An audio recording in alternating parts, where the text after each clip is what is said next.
The state government has lifted the alcohol ban at next year's Australia Day Sky Show, but will restrict drinking to 2 designated areas.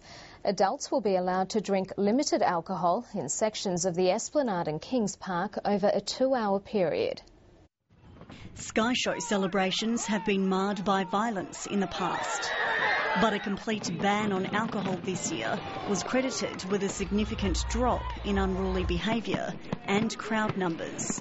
The Premier believes it's time for a different approach. I'd like them to be able to come, and if they want to have a quiet drink and behave themselves, they should be able to do so. There will now be 2 designated areas where alcohol will be allowed between 6:30 and 8:30.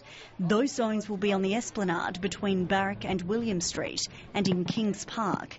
Each adult will be able to bring a 6-pack of beer or pre-mixed drinks or a bottle of wine. The other areas, both north and south, the vast areas of the foreshore will be alcohol-free, and indeed the whole south Perth foreshore will be alcohol-free.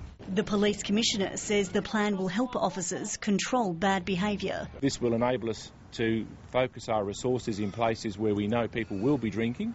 But it will be up to local authorities to determine who comes into the areas. Obviously, anyone who's silly enough to think that they can carry slabs in like yesteryear, they are completely misguided. This will be very scrutinised. As to the exact logistics, we are still working through those details. The police union says it's a recipe for disaster. People will be there at 2 o'clock in the afternoon, 8 o'clock in the morning.